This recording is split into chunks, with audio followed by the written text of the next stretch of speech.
Thank you so much for joining me here today. Here's your daily news report, fourth stimulus check update, and fourth stimulus package update. States are now receiving more stimulus relief for its residents. Please make sure to watch until the end of this video. More than half of U.S. states, all but one led by Republicans, chose to end unemployment benefits early, citing labor shortages. However, in the states that opted to terminate the unemployment assistance and emergency unemployment compensation programs early, there were few indicators that showed the move led to an increase in employment. Additionally, some states that maintained the benefits saw greater increases in employment when compared to states of similar size that cut benefits early. Take Georgia and North Carolina, for example, which both states have a population of about 11 million people. According to the Wall Street Journal, while Georgia chose to end benefits in June, North Carolina did not, and the state experienced a job growth rate of 3.2% compared to 2.8% increase that was seen in Georgia. As of mid-August, around 9 million Americans claimed federal unemployment benefits through the unemployment assistance and emergency unemployment compensation programs. All states cap the number of weeks which benefits can be claimed. So the Emergency Unemployment Compensation Program was established to provide additional benefit coverage after state limits had been expended. These programs have now ended, leaving many wondering if extensions are possible in their own states. There seems to be little interest on Capitol Hill to extend the programs at the federal level. The Biden administration has encouraged states experiencing high levels of unemployment to use emergency funds from the American Rescue Plan to provide benefits to those still out of work. Many states have their own reasons for not offering extensions. Some states like Arkansas have stated that they will not extend unemployment benefits as they have seen decreases in the unemployment rate.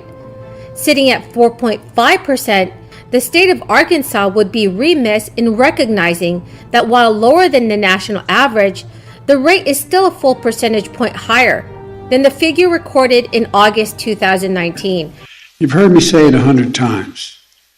We're the only country in the world that goes into a crisis, and when we come out of it, we're stronger than before we went in it. That's by building back better. We're going to build back better. We have to. We must. We will. Because that's who we are. That's what America is.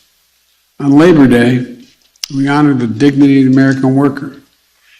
And every day we remember that America wasn't built by Wall Street. They're not all bad folks on Wall Street. I'm not suggesting that. But they didn't build America. It was built by the middle class. And unions built the middle class.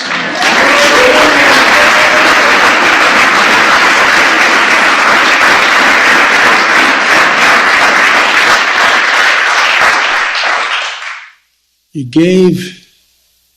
gave workers a voice. All the way back from my great-grandfather Blewett, who was a mining engineer. Back to the days of the Molly Maguires and all the way, and folks were treated in northeast Pennsylvania, the coal mines. You gave people a voice. Molly Maguires, they were a little tougher. He gave him a hard time. He ended up on the doorstep in a bag. But,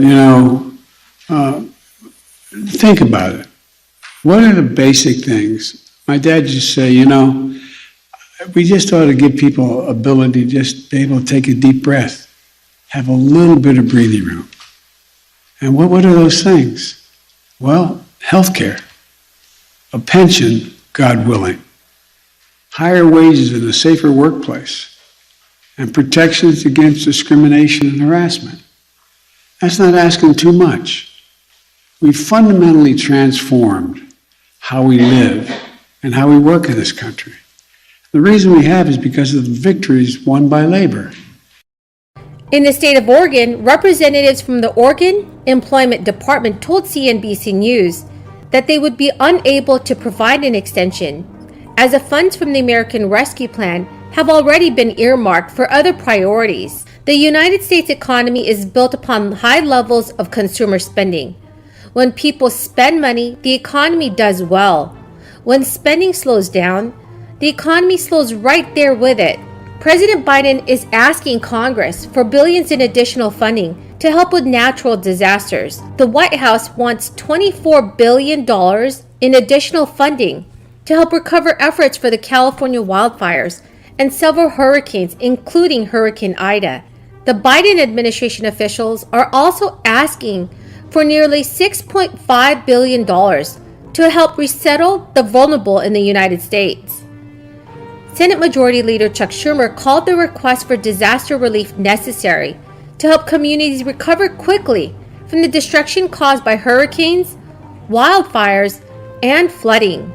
The White House Natural Resources and Oversight Committees had votes on the portions of the $3.5 trillion package last week, and House Natural Resources Chairman Raul of Arizona announced that the committee would have to meet again to finish up its work.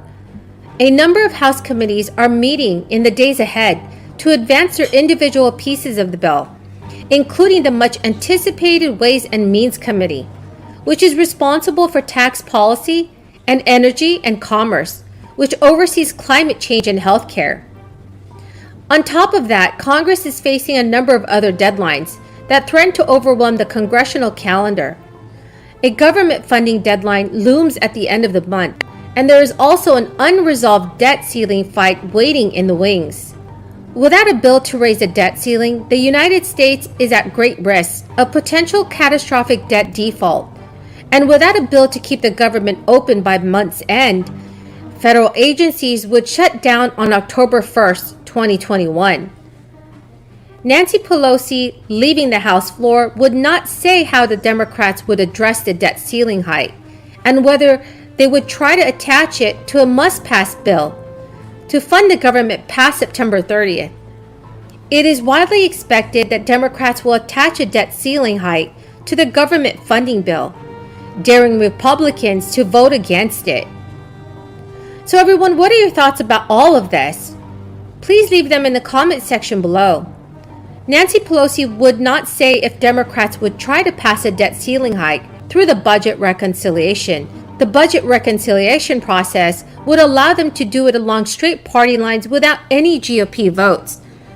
Democrats have rejected GOP calls to go that route, stating that Republicans must shoulder the burden of the politically toxic vote to raise a national borrowing limit.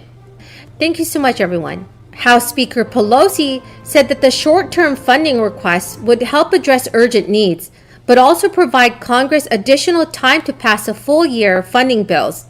So everyone, how do you think that Congress should address a debt ceiling hike? Please leave your thoughts in the comment section below. Thank you so much, everyone, for joining me here. I greatly appreciate it. By subscribing to my channel, liking this video, and commenting below. Thank you so much, everyone, and have a very blessed Wednesday.